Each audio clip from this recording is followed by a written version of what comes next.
Hey, good evening, everyone. I'm Wes from the Wear Center. Welcome. Quick question. We have more people outside that want to come inside. How many of you on the inside are going to stay till the end? Show of hands. Would you mind squeezing towards the center just a little bit then? So we have people that come in late can sit without trampling over you and your guests for the evening. Thank you so much.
Good evening.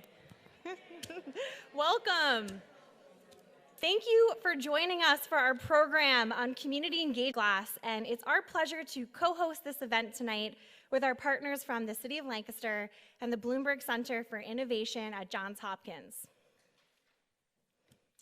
Tonight you'll hear from Lancaster City Mayor Deneen Sirachi about why strong neighborhoods and community engagement are a priority for the city's strategic plan.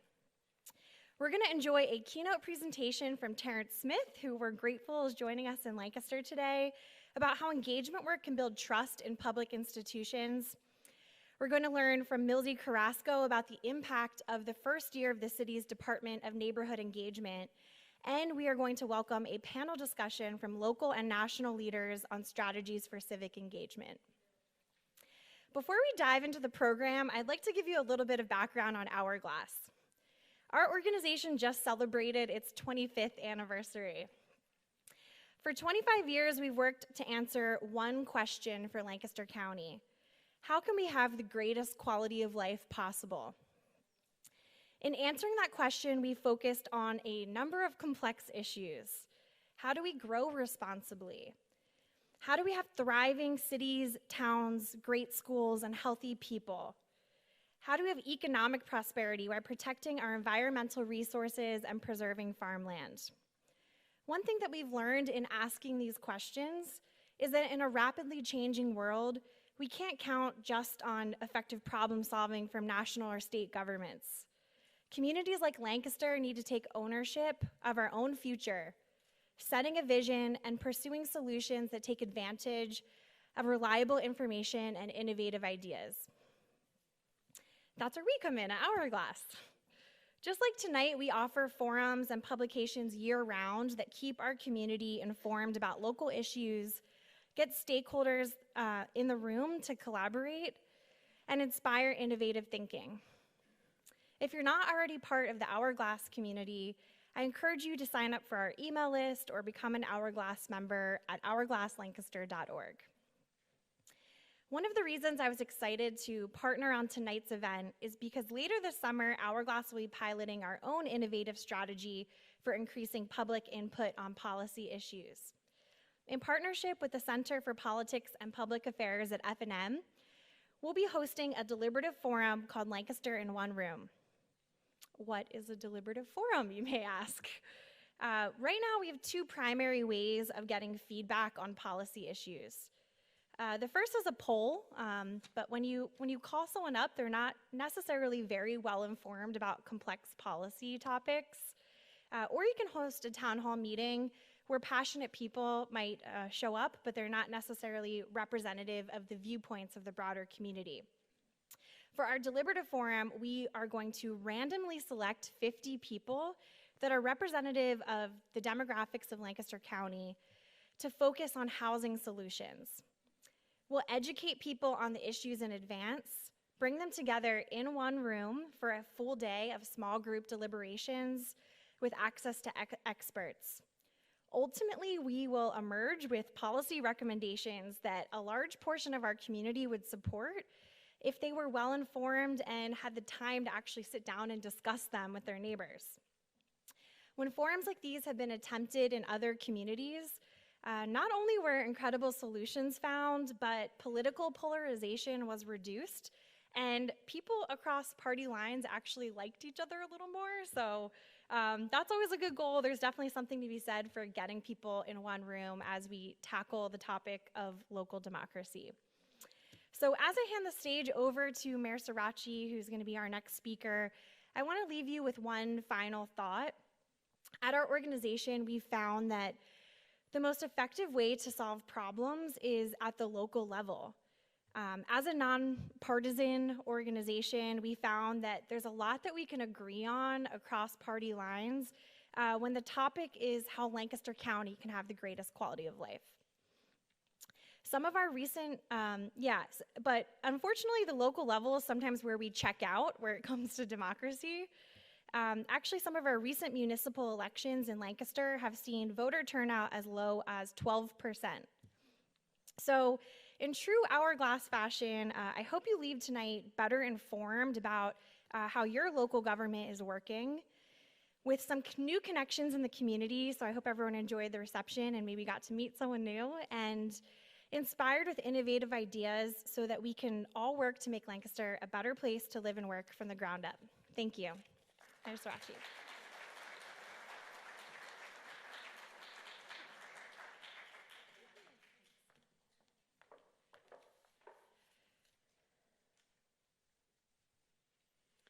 Good evening, everyone. It is a pleasure to be back with you at the Ware Center. If you were with us for the rollout of our comp plan, this is an extension of that work and also very much informed how we did comprehensive planning. I want to also thank the Hourglass Foundation for co-hosting. Thank you, Diana, along with the Bloomberg Center for Public Innovation at Johns Hopkins. It is remarkable to have the folks that are going to be joining me on the panel here in Lancaster tonight to talk about what they are learning across America and across the globe. I also want to recognize members of City Council, Lancaster City Council members. Will you please stand and be recognized?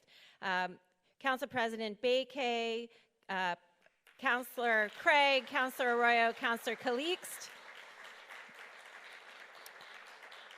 We appreciate you being here tonight. 6 years ago, I ran for mayor to elevate our neighborhoods and empower residents to improve their communities. And one of the first steps that I took in this direction was to create what is now a department, what was then an office of neighborhood engagement. And we hired Milsey Carrasco as its director.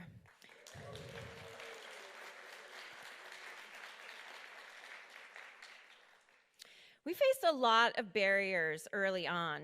There's a lot of distrust. There's a 200-year-old bureaucracy, limited resources to dedicate to this work, and just a lot of newness. We didn't know exactly what we were doing or how we were going to do it, but we knew that it needed to be done. We secured funding to launch the Love Your Block program, and our community engagement efforts really bloomed from there.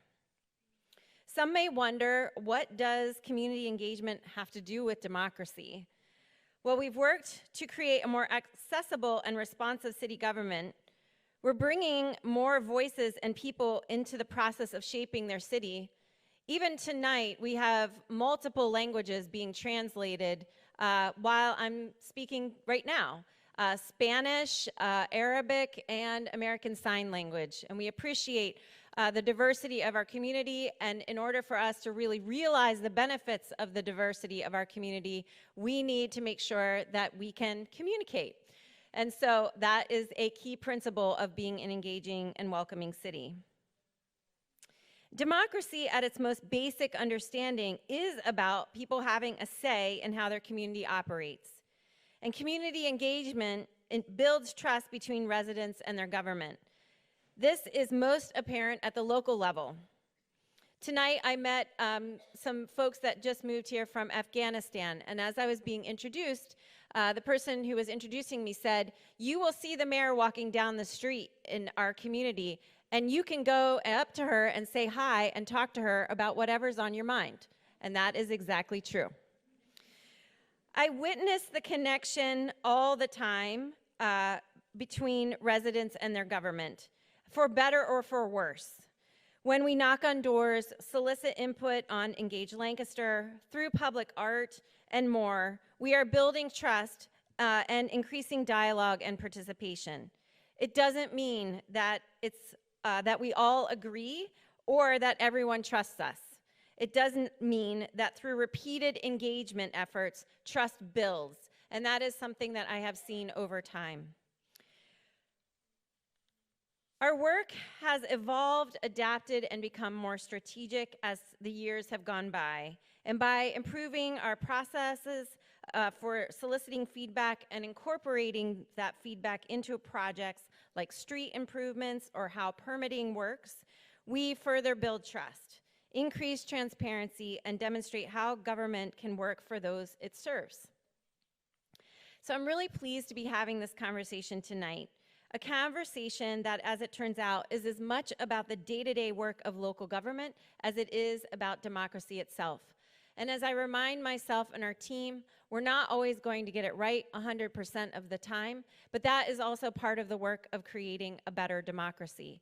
Trying, failing, trying, and trying again. And we have an incredible team at the City of Lancaster that continues to keep trying, and for that, I am so grateful.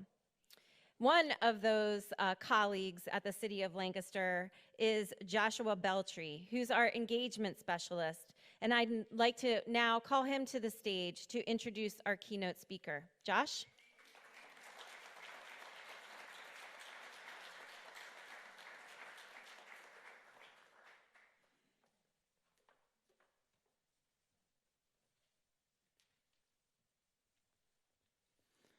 Hello, everybody.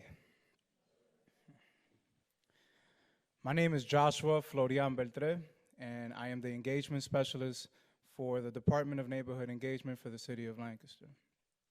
And today I have the pleasure of introducing our keynote speaker this evening.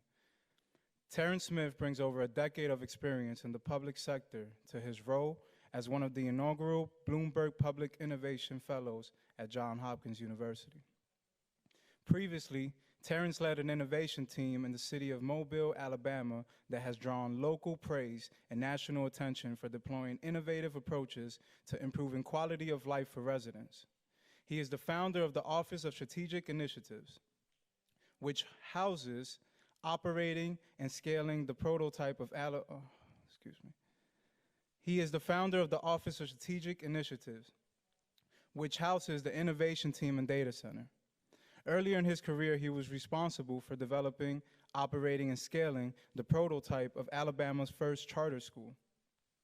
Bloomberg City named Terrance one of 6 innovators to watch, and he has appeared on the cover of the Mobile Bay magazine 40 Under 40 issue. He is a Traeger Award winner, which recognizes the nation's top engaging local government leaders. He was appointed to the Leadership Alabama Commission on Race and Equity and serves as a member of the USA College of Education Professional Studies Advisory Council. Additionally, he is a graduate of Leadership Mobile and Alabama Leadership Initiative. Without further ado, ladies and gentlemen, I now introduce you Terrance Smith.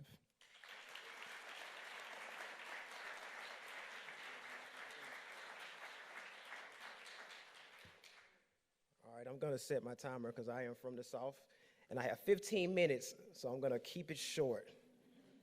So thank you for having me. First, I want to say, first of all, thank you for having me, Lancaster. Lancaster.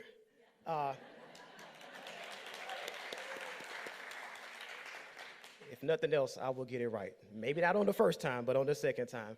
I want to start by saying this too. So before I get into the actual talk, I want to just comment on Lancaster City itself. I'll be honest, when I came here for the first time, I thought I was going to see buggies and horses, and I thought it was going to be that type of vibe. And that's what I was looking for. I wanted to see that, but when I got here, I was pleasantly surprised with what I encountered. I feel like I discovered Lancaster, right? But I didn't. I happened upon it. But I was telling Nancy, my colleague, I said, this feels oddly like Mobile. How many of you guys know what Mobile is or where it is? All right. So I was very shocked when I got here because my experience hasn't been this level of friendliness out in the East, right? It's been people kind of see you and they smile at you a little bit, but not too much to be friendly. Here it was nods and shakes and acknowledgement, and you felt like you knew everybody here. And it was so much so that I walked up and I heard someone say, "Hey, Terrance." And I looked up and it was my middle school classmate, Ollie Davidson, here. So I was thinking, like, this is a great space to be. So we're going to have a conversation about community engagement for local democracy. I'm going to start off by telling you just quickly about the Bloomberg Center for Public Innovation, where our practice areas are innovation, digital, academics, civic engagement, and communications, where our focus is on transforming government culture, delivering results for communities, and inspiring trust in public services, which is where we'll spend most of our time today. So I'm going to talk a little bit about me. So Josh gave a great introduction. I'm going to give you a little bit more about me. So I myself was reluctant to ever work for the government, right? I know that sounds very weird given my whole resume, how that feels. I also was not a great student in college or high school. Ali would attest to that. So I'm the least likely person to be up here giving a keynote address, but I feel like I hit my stride in college, late college, and I've just been making up for lost time ever since. So my degrees are in anthropology, sociology, and communications with a master's degree in instructional design and development. I want to say my first foray into community engagement was helping to create a charter school, right? Which that wasn't the plan. The plan was to create a school for a program for kids who were on the verge of dropping out. So someone said, "Terrance, would you like to help us create a school?" I said, "I never created a school before. I'm not even a great student." They said, "Great, nobody else better than you to do it."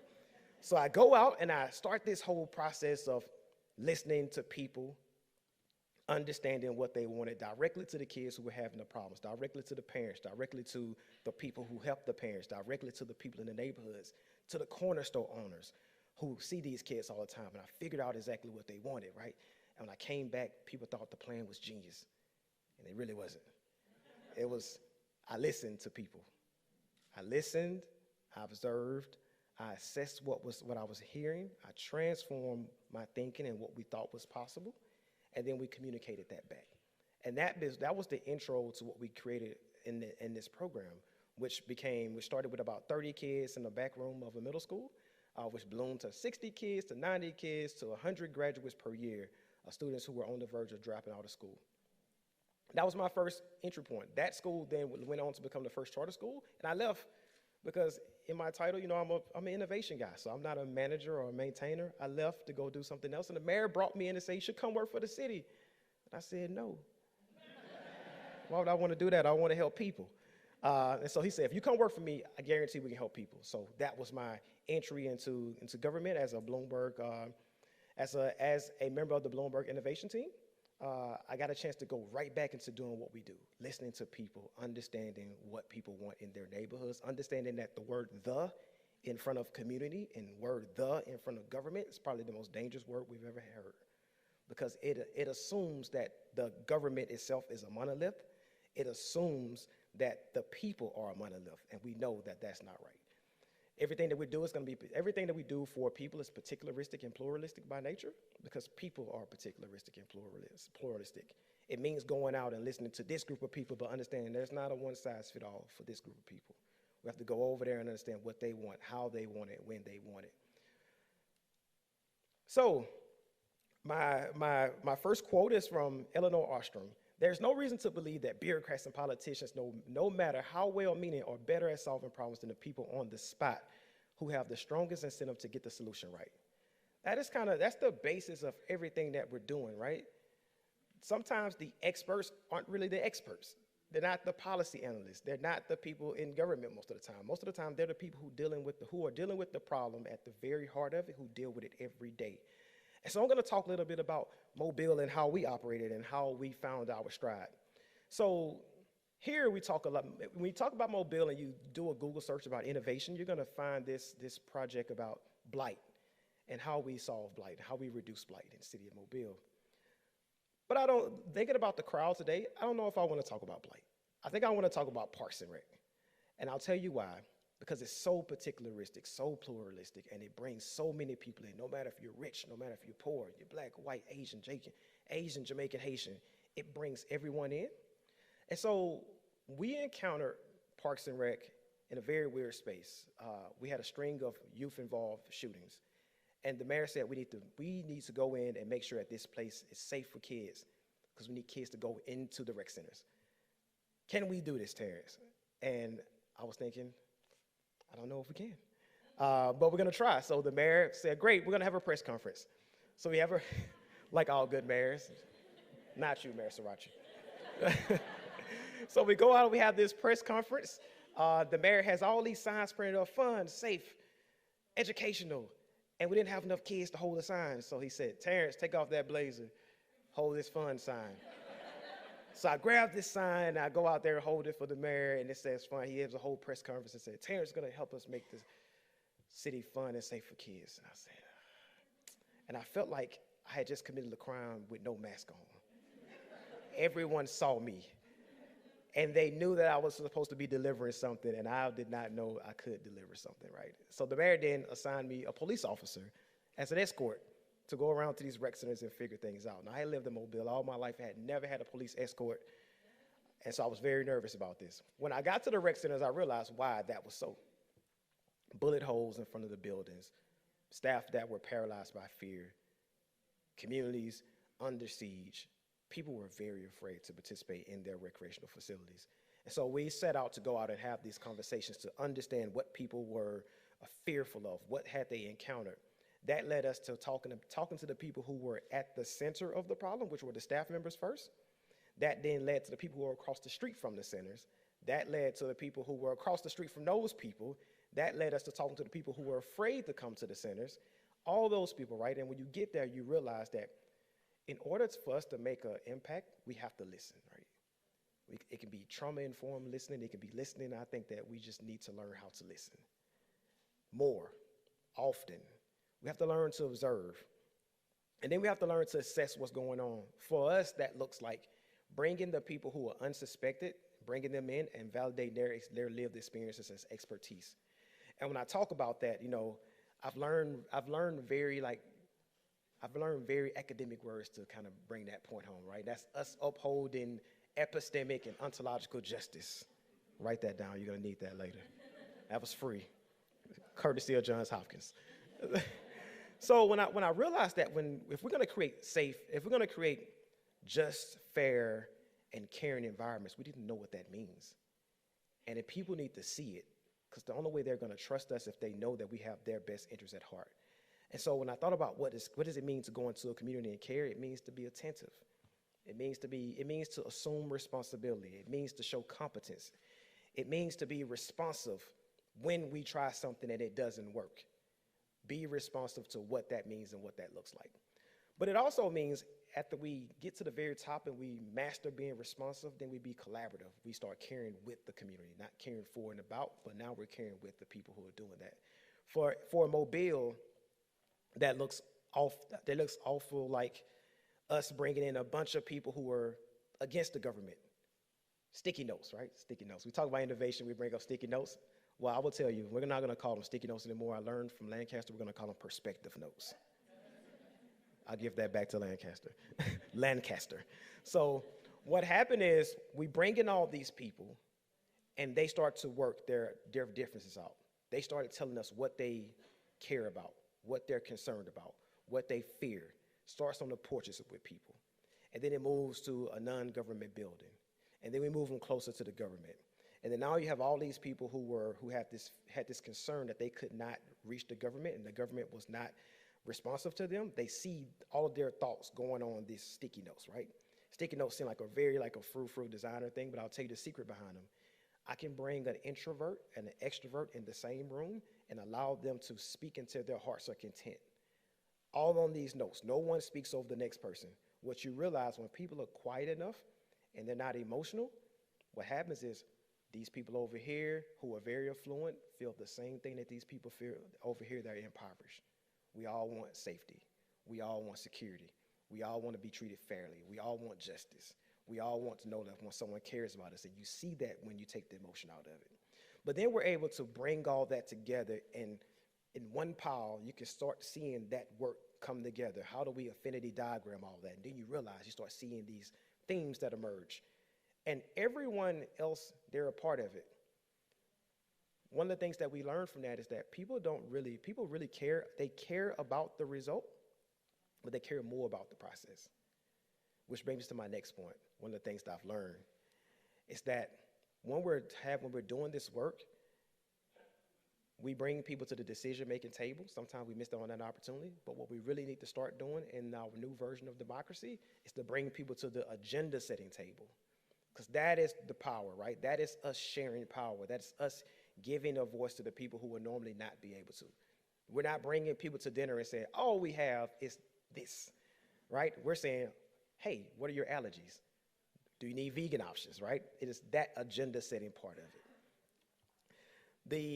The next part, I'm going to give you some tips. So what I've learned is listening and observing, paying attention to the existing realities and practices, validating the lived experiences, utilizing the existing knowledge base, but then communicating, providing the explanations and outlining how and why decisions were made, who was in the room, how did it happen, and then instead of like breaking it, having one large goal and saying we're going to do this and we're going to get to an end, break that goal into smaller pieces so that we can ensure that when we're making decisions, we're easing people along to enjoy the process, and the people who missed the first part know that they can always jump on the train later on.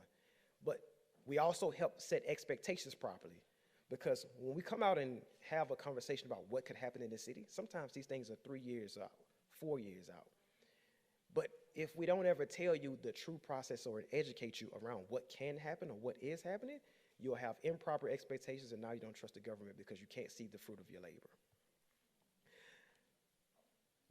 So that was a lot of talk.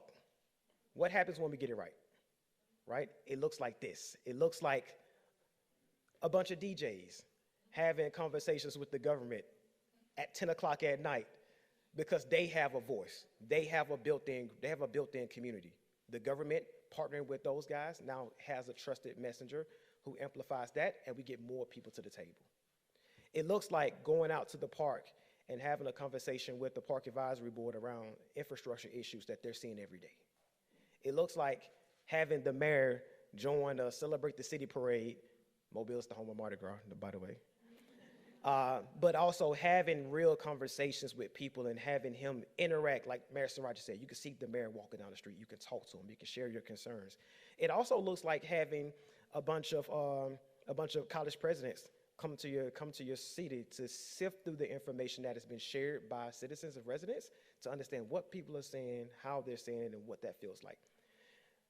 But it also looks like having a bunch of elementary school kids come into your office and share their dreams and aspirations for the city, and then integrating all of that information back into the plans that came from all of the residents, affluent and impoverished alike, from underserved populations. That itself is how we have built trust in the government. That is how I've been able to codify the processes that we've gone through to build trust in government. And I will say, I have been very impressed with the level of customer service, the level of engagement, and the level of investment in neighborhood development, neighborhood engagement in the city of Lancaster. I was here today, walking through it. I said, it feels like they went through training for Chick-fil-A. Because when I walked in, I was thinking that this is really amazing work. As soon as I walked in, I felt like I belonged. I felt like there was something. So I want to also say this about the city of Lancaster, right? To be so brand new and to have taken a grant and turned it into an entire neighborhood development department. I can imagine that they're having some bumps along the road, right? You don't have innovation without having some bumps. It never goes perfectly. We're learning, we're understanding. If we're caring, then you can feel us being attentive. I'm going to say we because today I am a Lancaster resident. If we're doing it right, then what happens is you can feel us being attentive. You can see us assuming responsibility for the things that we should be doing.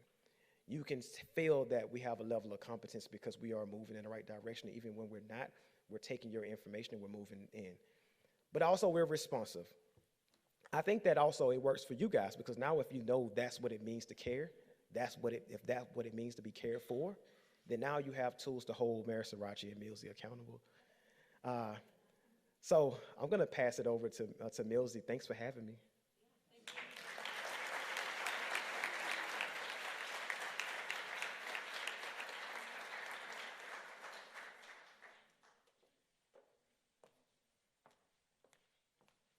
That was really great. Another round of applause for Terrance. Terrance is joined here this evening with Nancy and Colin from his office, so we really appreciate your support and coming to visit us and sharing some of your insight. Welcome, everybody. How's everyone doing? Awesome. So I want to welcome and thank you for joining us this evening. I'm excited to see so many people in the audience. We have community leaders, partners, organizations, elected officials, and so many people committed to building community every day here in Lancaster. We have some very special guests here this evening that I would like to highlight. We have residents from Southside Neighborhood Group, you can cheer if you like. Northeast Neighbors United, South End Concerned Neighbors, West Lancaster Jules, the 200 block of Mulberry Street, Mustard Town, Mustard Park Association, and if I miss you, I'm really sorry. All of these people are really extraordinary, and community groups every day are focused on improving the quality of life in our neighborhoods, and I'm so thankful for all of you. I've worked as a director of neighborhood engagement since 2018. Thank you, Mayor Sirachi. And when I say I, it's actually we have enjoyed the engagement journey the City of Lancaster has elevated in the last five years. Briefly, I'm going to share with you highlights of engagement efforts here for the city. And know, as I share this work, many of the success is really the success of community members, volunteering their time, energy, to improve the quality of life of our residents. And I would like to start with some department highlights. Let me see if I remember how to do this, DJ. So the Office of Neighborhood Engagement was formed in 2018, as you heard. And during Mayor Sirachi's first term, in response to one of the takeaways, Mayor learned while canvassing for election, residents wanted to be more connected to each other and learn about resources provided by the city. That sounds pretty simple. Our approach was really including understanding barriers between residents and city, and what are the opportunities to provide engagement to support that. By 2019, we developed a language access plan and policy for the City of Lancaster. In 2020, we responded to COVID. In response to COVID, we launched technology, Engage Lancaster, a public participation platform. In 2021, we merged with Lancaster Office of Promotion. Woohoo! Big shout out to our Loop team.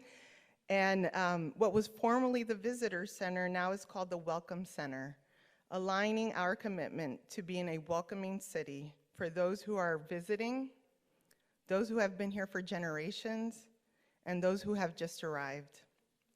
And in 2022, through the approval from City Council, thank you council members, we became an official city department, allowing us to start to institutionalize the work of civic engagement citywide.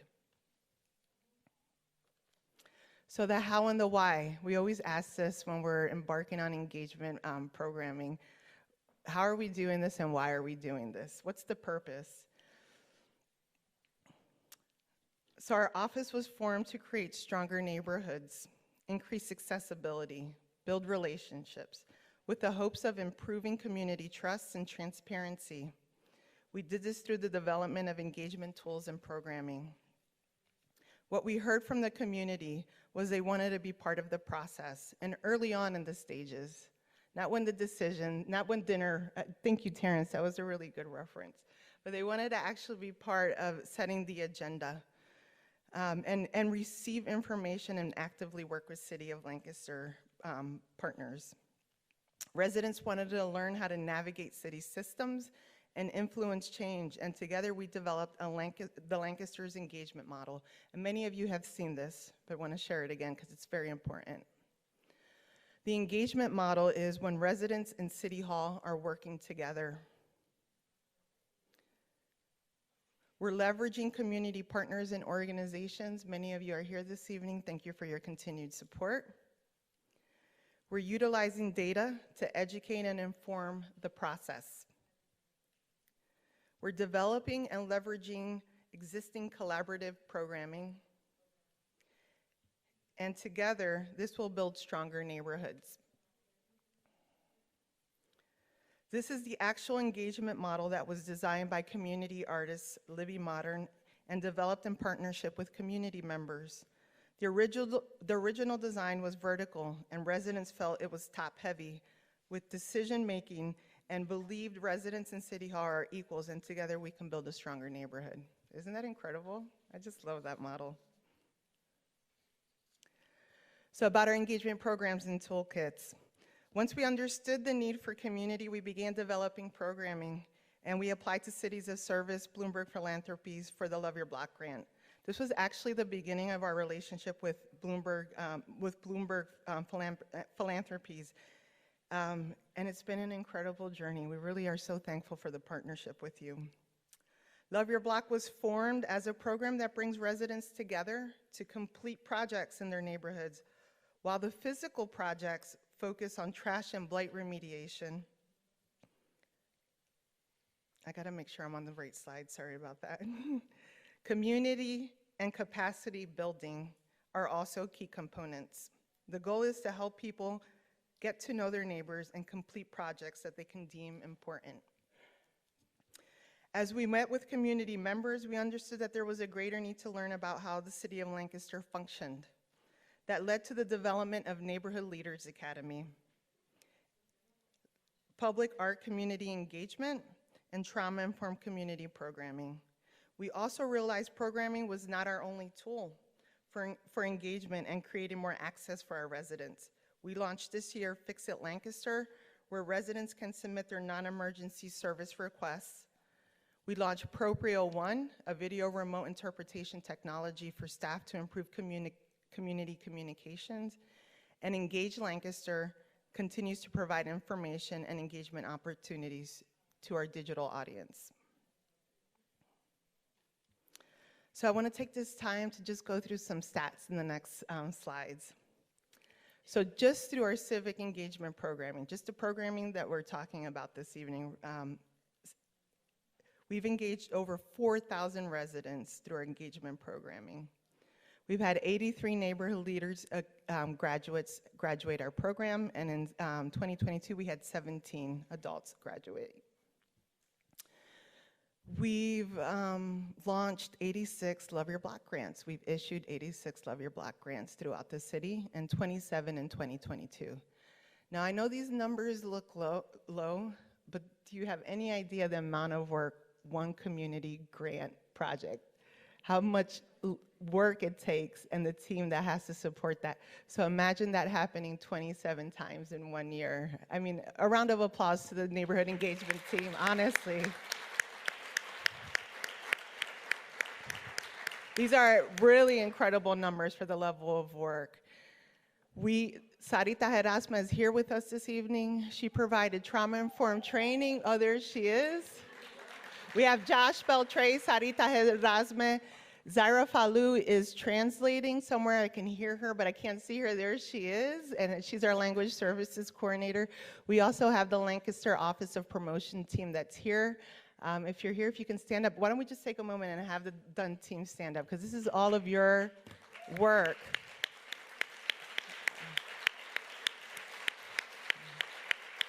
Thank you, everybody. I'm sharing these stats, but it's actually all of them that are doing this work, so I really appreciate you all. Sarita provided training to 288 residents on trauma-informed principles and how to improve engagement efforts. We received 344 language service requests. That's interpretation or translation requests from city staff. That's an incredible number. And through our Welcome Center and our special events, we greeted and welcomed over 29,000 individuals to the city of Lancaster. Really, really impressive work, guys. In addition to all of that, we partnered with over 40 partners and organizations for our Welcoming City recertification. And that recertification was really tough, and we are so thankful to be recertified. Round of applause, Lancaster City. It's really great. And the first in the state of Pennsylvania. 18% growth of our website. So community engagement is also how we're communicating and engaging people through the digital presence. And our communications team is extraordinary. They back us up in everything that we're doing. And so we're seeing an 18% growth on our website and communications.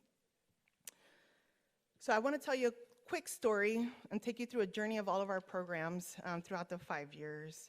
And here, does everybody know what this is? This is a map of the city of Lancaster. And here we're going to talk about this really cool street, which is Howard Avenue. And we love Howard Avenue.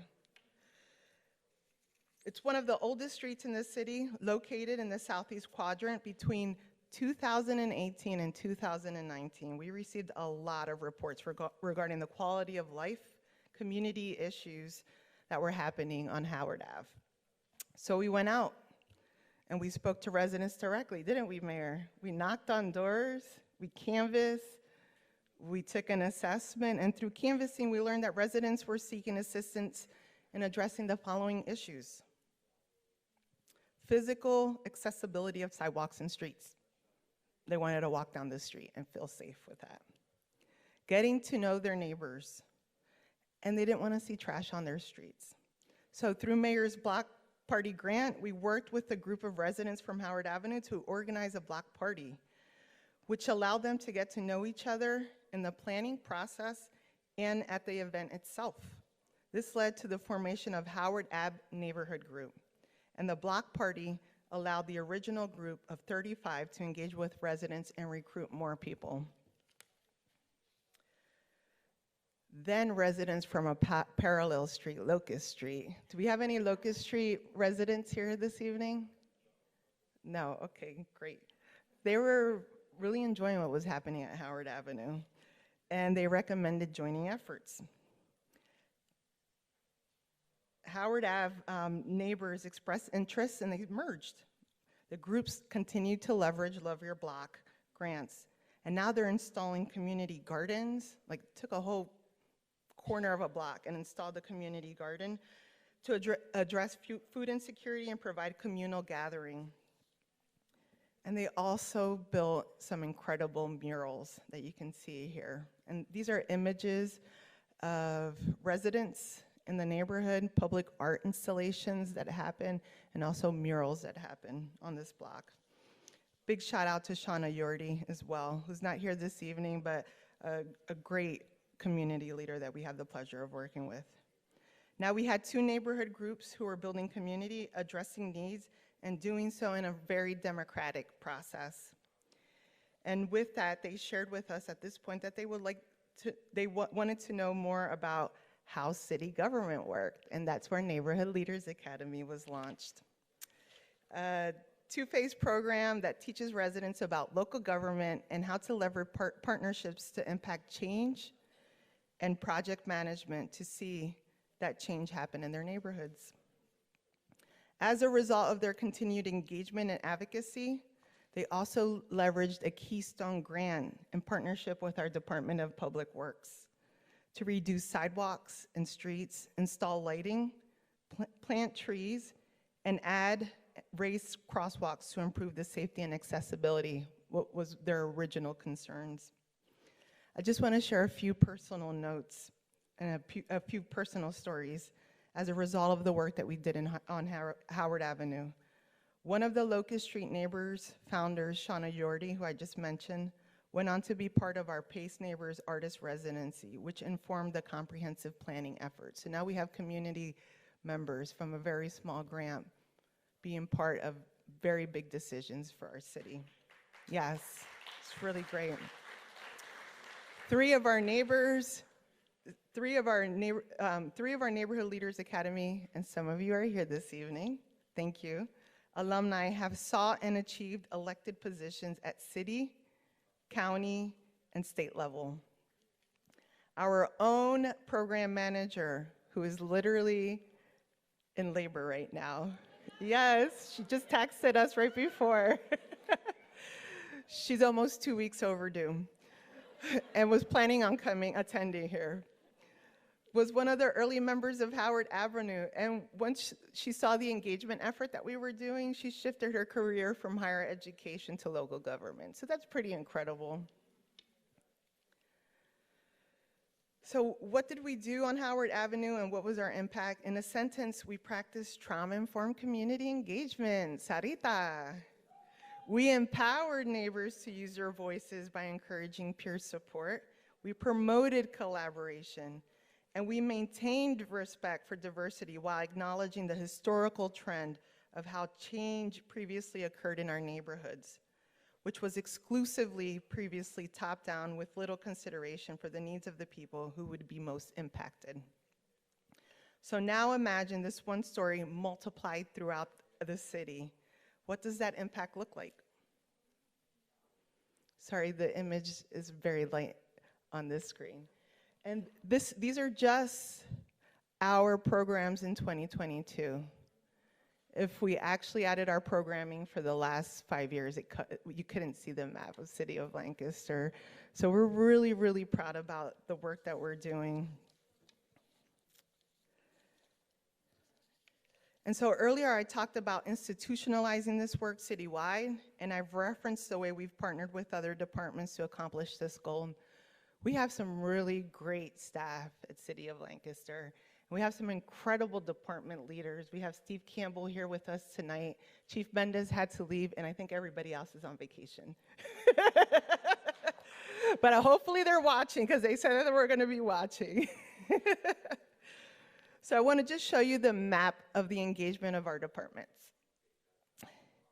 Over 200 events partnered or led by the City of Lancaster departments. This is a map of all of the community engagement opportunities that have been conducted by city staff, from the departments of public works, public safety, that includes fire and police, community planning and economic development, and of course, neighborhood engagement. I have to say Lancaster City Police Bureau led engagement efforts last year with 131 events that they either provided or attended. Community planning and economic development, 87 events. Department of Public Works, 63, and Bureau of Fire 20. And for those of you that do know the ELT members, we are pretty competitive individuals. And it was really interesting when I was sharing this engagement data with them. They were like, are you sure you got all of our events that we attended? So really appreciate the support. So engagement is not only part of the Department of Neighborhood Engagement. From this map, you can also see it's a priority for all of our departments. And thank you to all of our departments for championing and prioritizing engagement in their departments. And I want to take this moment, since we've been talking about data, I would like to share with you how we have leveraged data in our department. In 2019, many of you know, the city embarked on developing an open data source in partnership with Ptolemy.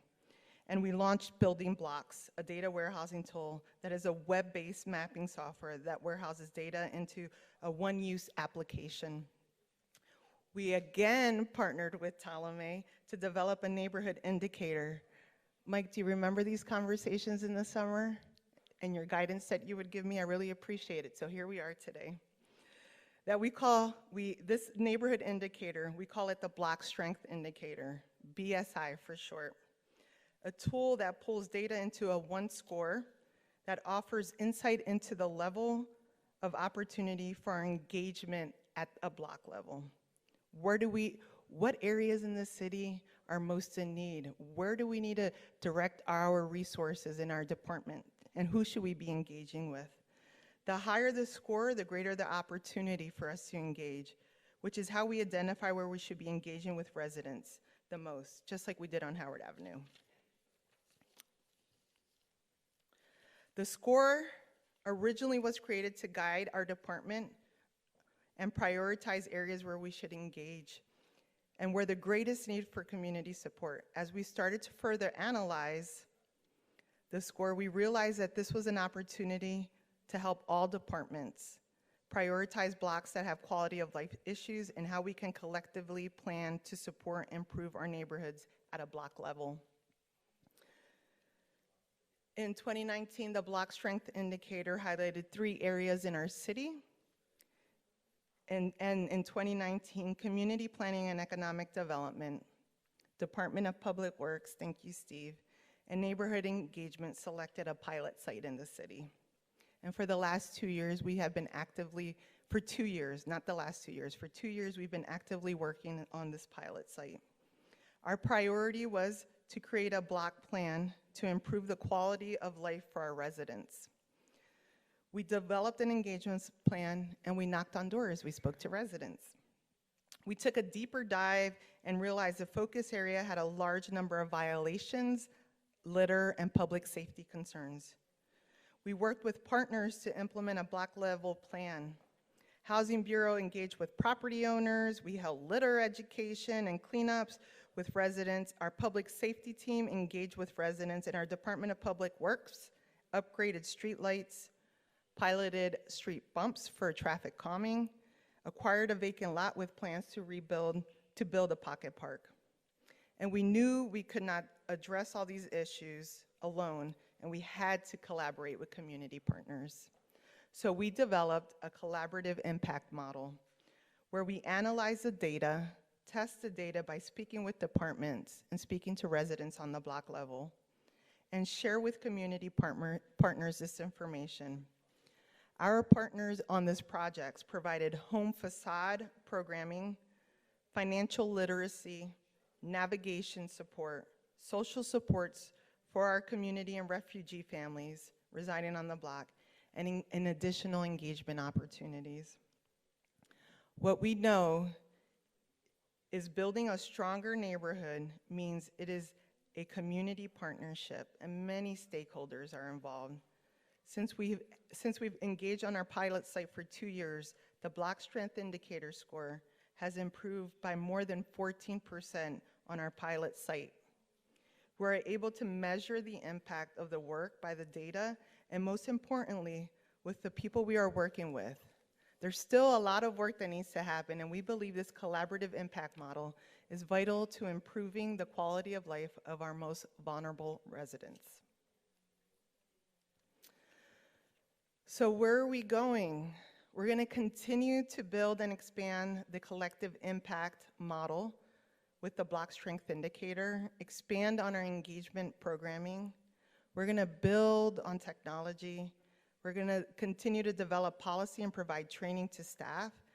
And really excited for the first time in our city, we're going to develop a tourism master plan with our Lancaster Office of Promotion leading the efforts, and really engage residents even at a tourism level. So we are just so proud of that opportunity. And last slide. I just want to thank you all, from the residents, from the partner organizations that have supported us through this work. We could not do this work if it wasn't for the support of many organizations listed here.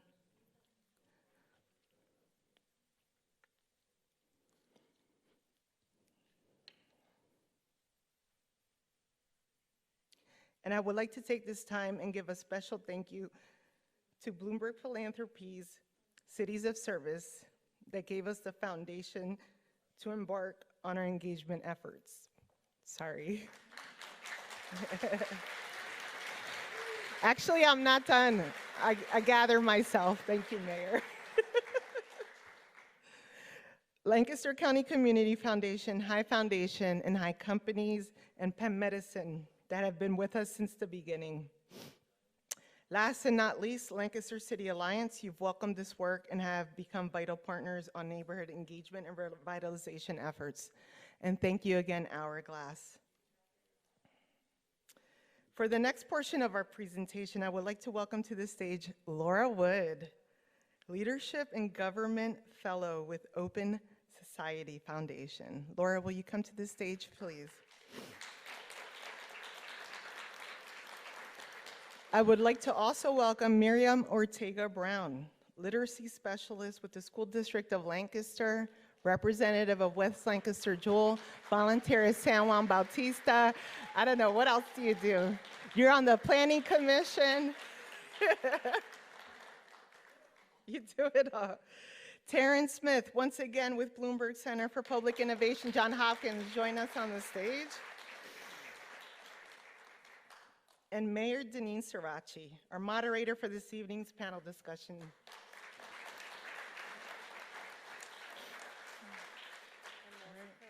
And Milsey Carrasco. Well, good evening. If you have been joining me in the Ware Center, you're now getting used to me moderating a panel discussion. And they roll out the carpet for us in these nice couches, which is really nice, too. I'm delighted to be here. We have obviously heard from Terrance and Milsey. I want to just take a minute to introduce you a little bit more to Miriam and Laura before we jump in. But I want to start with a quick story, which is I met Laura and Terrance for the first time at the Elijah Cummings Freedom and Democracy Festival. Is that right? And Milsey asked me to do this, and I was like, sure, I'll go to Baltimore with you. I really did not know what I was getting myself into, but it was reversed. I was being interviewed and was sitting on a stage and having this conversation, and that's how I first met Laura. But if you didn't read her bio that is in your program, just take a minute to note that she most recently served as the Chief Democracy Officer for the City of New York. Yeah, she's like here in Lancaster talking to us. She was leading Democracy NYC, a mayoral initiative whose mission is to increase voter participation and civic engagement. And in 2021, she led a citywide campaign to educate voters on a new voting system called ranked choice voting, reaching an estimated 90% of New Yorkers, which is just incredible. And so we're so delighted to have you here. There's much more to her background. Please read it, and it's just incredible that you're here. Thank you.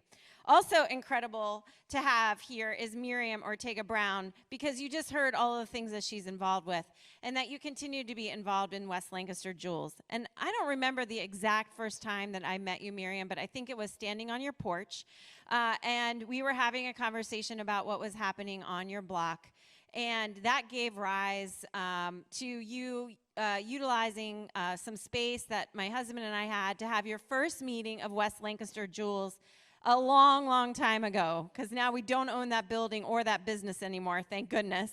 But we're so glad that West Lancaster Jewels has continued, and it was really an honor to be just a little part of your story as you started organizing in your neighborhood. Miriam and her husband have 2 kiddos, is that right? Three.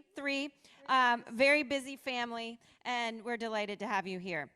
Okay, so there's a lot to talk about tonight, and I am going to try to do my best to lead us in some semblance of a conversation here. I'm going to start with Terrance because, you've done this research around the globe. I think you just got back from Finland, is that right? And you're on your way to Colombia, the country of Colombia, and you stopped here in Lancaster, just, on the way, to have this conversation with us. And I remember the first time hearing you speak, and I was like, wow, there's a whole science to this engagement work that I didn't fully appreciate. And so can you just talk a little bit about what you've learned and seen through your work that's like the truism for everybody, in addition to listening? All right, in addition to listening, and first of all, I will say, I think Lancaster is much cooler than the rest of those spaces. Less jet lag. Wow, thank you. So I'll tell you one of the things that I've learned the most, and I'll talk about my recent trip to Finland and Denmark, was that we always had this belief that that building trust with residents, it's all about your culture and your strategy. Like, you can't leave it to chance.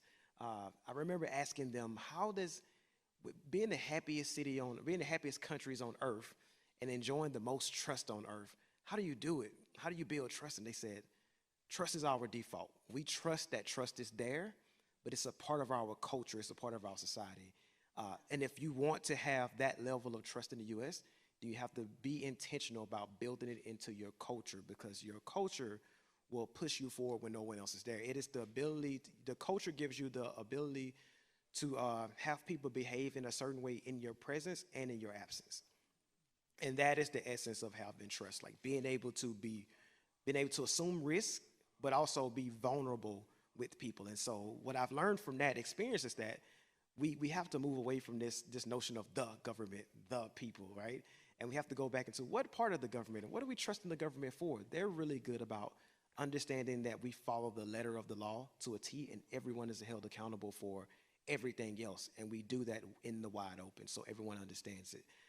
And so what I've learned so far, halfway through my journey, well, what I've learned so far is that we have to be able to embed trustworthiness into our organizational infrastructure, not just the government itself, but in our leadership, in our strategy, in our culture, in our service delivery. Because if we do that, then when people encounter us, like I encountered the front desk today at Lancaster, I really felt like the front desk, they really had the ability to do the job. They had the humanity where they believed that the overall mission was more important than their individual agenda. But then they had the integrity. No one had to stand there with that person to say, do this and do that. She was doing it in the presence of the leader, but into their daily practices. Then it makes it easier to go out and engage residents because they can feel our ability, our humanity, and our integrity. Thank you, Terrance. And I have to say, doing the right thing when no one is watching is like a key attribute that we talk about within the city of Lancaster, and we call it quality. It's one of our four core values, is doing the right thing even when no one's watching. It's working. And so I appreciate that. Laura, wow, Chief Democracy Officer in New York City. I mean, where do you even start to do engagement in an enormous city with just so many unique challenges, so many unique opportunities? Well, I actually, first of all, I just want to say thank you for having me. It's really a privilege and pleasure to be here, and I'm a huge Millsy fan. You have really a treasure in this city, so it's been wonderful to get to know her and the amazing work that's happening here.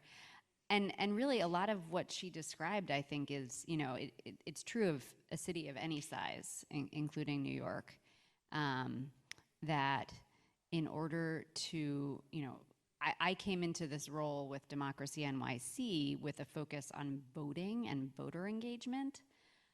But what becomes clear immediately is that you can't just go and start talking about voting and elections, because that's not in the forefront of people's minds and hearts. And so you need to develop a more holistic approach to public engagement, to your communication strategy, and you need to make policy changes, if necessary, to enable more New Yorkers, more residents to really feel like they have a voice. So for us, it really became about public engagement and meeting, meeting New Yorkers where they were at and in the languages that they spoke, which of course is many hundreds of different languages, so it's no small feat. And what immediately became clear again is that absolutely critical to the success of any public engagement, certainly in New York, but I would say in probably any place, is partnerships with community organizations. And recognizing that, people who live in communities are the ones who really know what is best and are, have to be at the table and have to be part of the decision-making process. And if they're not, someone made this point earlier, there needs to be some explanation as to why. So, again, it all comes back to the trust issue that Terrance was talking about earlier. And it's a long road. These changes do not happen overnight, but I think, I served in government for 13 years prior to leaving last May, and I really do believe that local government has tremendous potential to really help transform lives and improve civic engagement and strengthen our democracy. And I think Lancaster is really a shining example of that, but it requires real dedication and commitment and not just bending to the political whims of the time. So again, I'm just so in awe of the work that you're doing here in Lancaster, and really happy to get to know you all better. Thanks, Laura. One of the things that strikes me about what you're saying, and let me just say, wow, I really appreciate the accolades of you coming to Lancaster and saying what a great job we're doing. Some days it feels like that. Some days it feels like we are falling flat on our face. One of the things that I just wonder is we're still striving. We're not where we want to be in all of these areas. But if we're doing so great, how much worse? What are you seeing in other communities that maybe we're taking for granted? Well, I think, a lot of communities feel very disengaged from their, they don't see the mayor walking down the street, for example. There is not the real attention to infrastructure and being out in community, but decisions are made, again, behind closed doors and without really any opportunity to engage in public process or discussion. I think a lot of the problems that occur in cities is largely, largely there's so much trauma, and that's another thing that I know Lancaster really elevates is the trauma-informed work that they do. That has to be at the forefront, but unfortunately in many places it really is not. And emergencies or pandemics are treated and then we try to move on.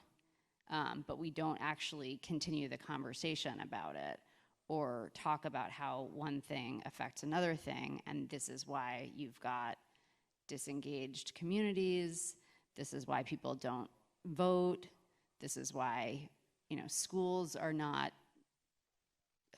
teaching about civics education. So it really, I think, again, comes back to a commitment of the city government to really prioritize the work. And that's why, so the reason that I've really gotten to know Milsey is because in my fellowship through the Open Society Foundations, I've helped found an organization called the Local Policy Lab, which is working with cities throughout the US that are interested in really lifting up their commitment to civic engagement and looking at some innovations to strengthen democracy in their communities. Because I think that if local leaders really prioritize that work, it could have a transformative effect, potentially on the entire country.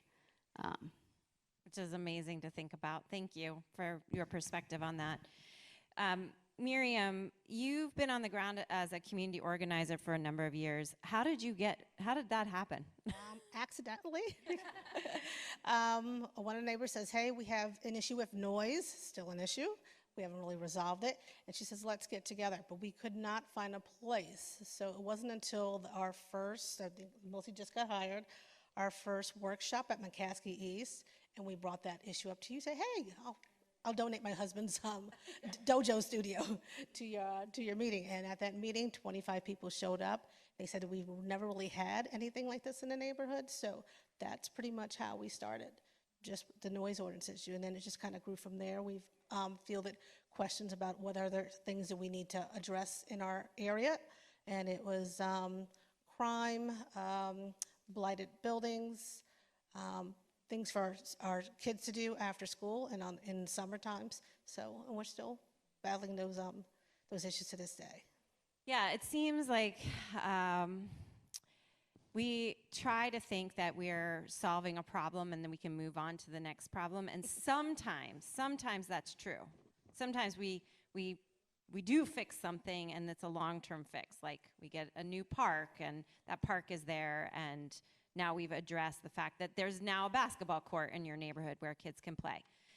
But other problems are like recurring. Sometimes they're seasonal. So spring comes, the windows open, motorcycles come out, there's noise, there's music, there's whatever. And that's a complaint in a lot of our neighborhoods, is around noise. And it ebbs and flows, right? It could be because that particular motorcycle owner now lives across the street from you rather than across the city. Yes. And so, you know, what do we do in those situations? And I don't know, Miriam, anybody can comment on this if they'd like. Anybody taking? I'll take this one.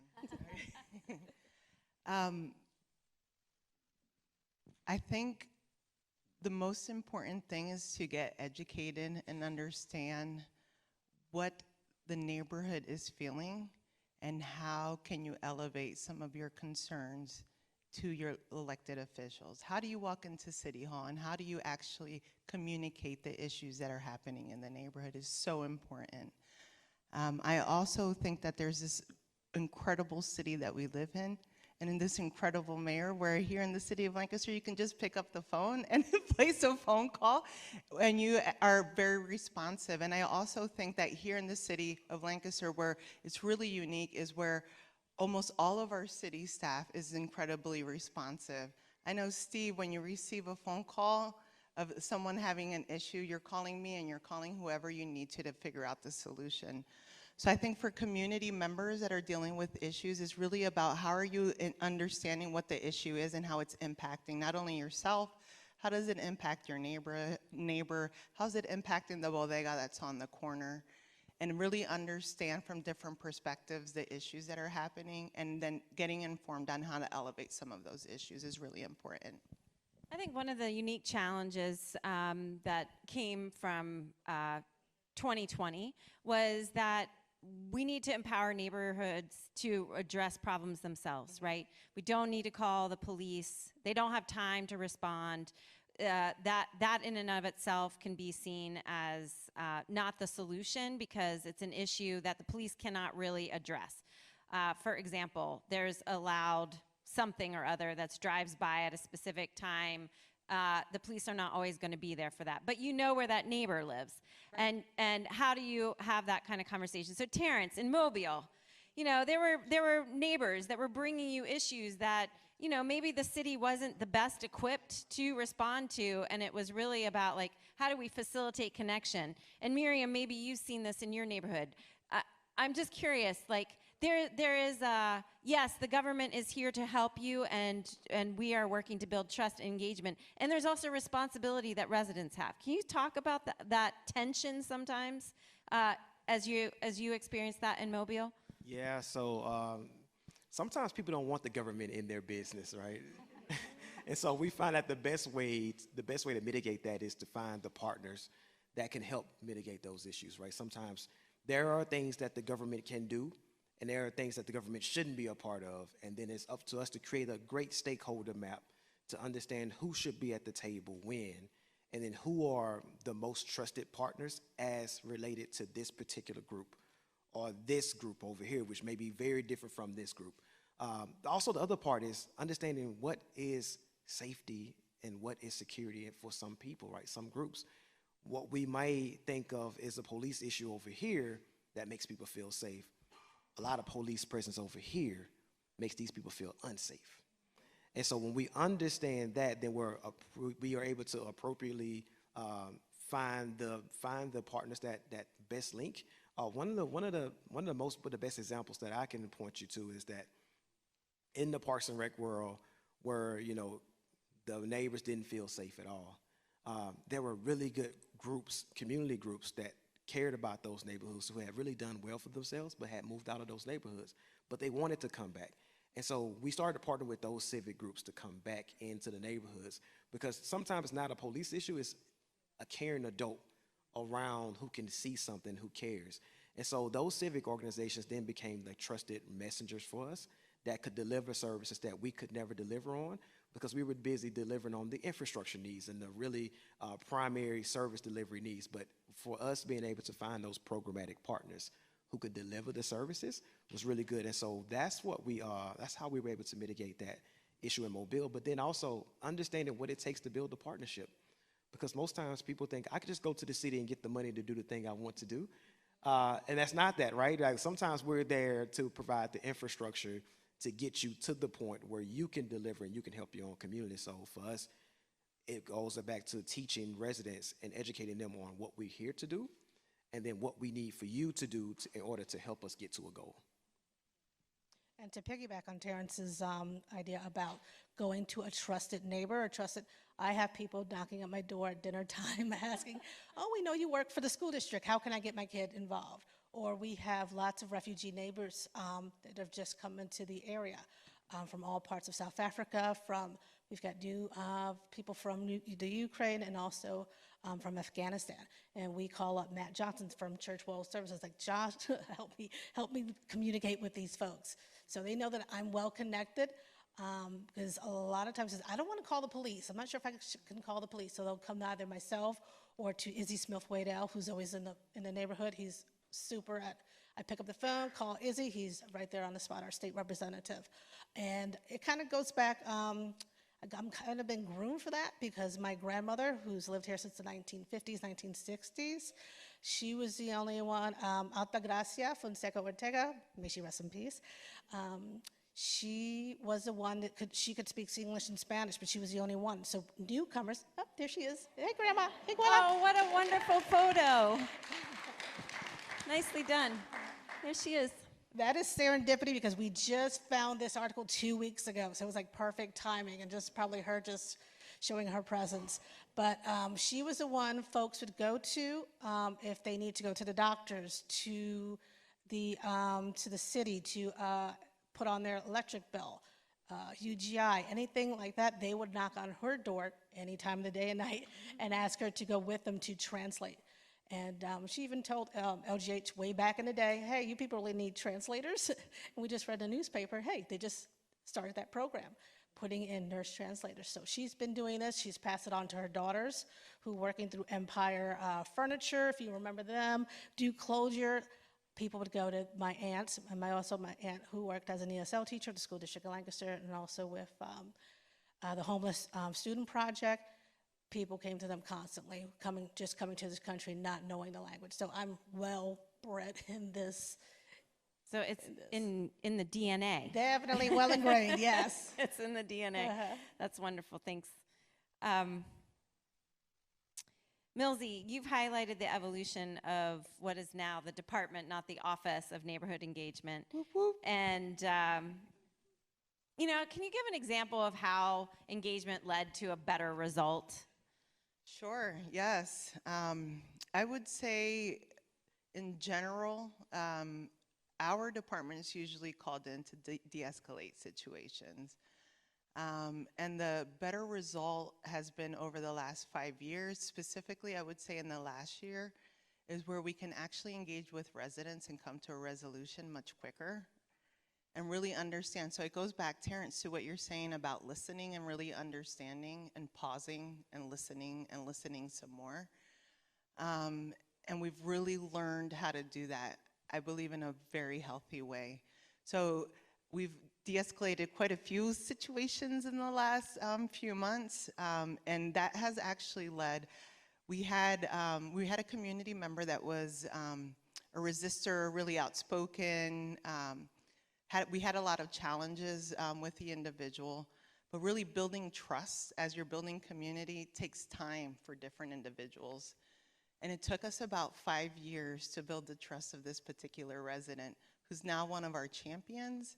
And as we're out in community meetings, or if there's a community meeting that's happening and we're not present, she's actually validating the work that we're doing and talking about our work in a very positive way.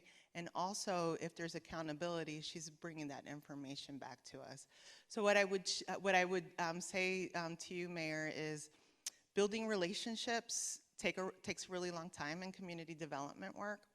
And most recently, that was one of the most exciting moments that we've had in the last 6 months. And that has impacted many departments, just building that one particular relationship, because it's such a strong community leader in our community. I'll just, I was just, as you were talking, I was thinking also about our Department of Public Works. And we have a team that's with the Department of Public Works that has been doing engagement on the early end of our projects. And what I see is that the projects that are rolling out of DPW are not being, we're not showing the plan and then getting the blowback. Less resistance. We're engaging in the process of planning, showing plan, then coming back with another plan and making revisions. And if we can't make revisions, we're explaining why, because there are some crazy things about, you know, what we can and can't do. And that the implementation then goes better and it's smoother and there's more people that are knowledgeable about what we're doing. And for me, that's how I see when we're doing engagement, it's actually working. Like there are some really bad examples from our past about how we've gone out into a neighborhood and done a thing, and then like people have come out of their house and been like, what are you doing in front of my house? And they have no idea, and then it's left to some poor staff member to tell them that this decision was made, and like, don't shoot the messenger, right? But they're there to somehow explain it, and we kind of leave them hanging, right? And so not having our staff have that experience on the street is really, really good. And so that's one of the things that I see is that we're engaging in with our residents sooner rather than on the back end when decisions and money has been spent that we can't take back. And that's huge for us because we don't have time. We're getting better and faster. It's an iterative process. So each project is happening and we're able to adapt and change some of the processes. But you're right, Mayor, the earlier that we engage individuals in the decision making, inviting them to prepare what the agenda looks like, it's a more positive experience for that project. Sounds like innovation to me. Yeah. Is it innovation or is it just conversation? Yeah. Innovation. It all starts with the conversation. Yeah. So Laura, you've been doing this work around community engagement and democracy, and in my opening remarks, I talked about how does engagement and democracy, like, how does that fit together? And you know, we've been trying to work on our voter engagement, nonpartisan, just please get out and vote, and it's tough. Right? I mean, we do have very inconsistent patterns of voter engagement across the city. How do you make the connection from what we're doing to actual voter engagement? I mean, obviously, some people are very motivated to get out and vote, and others, not so much. I mean, that's the big challenge.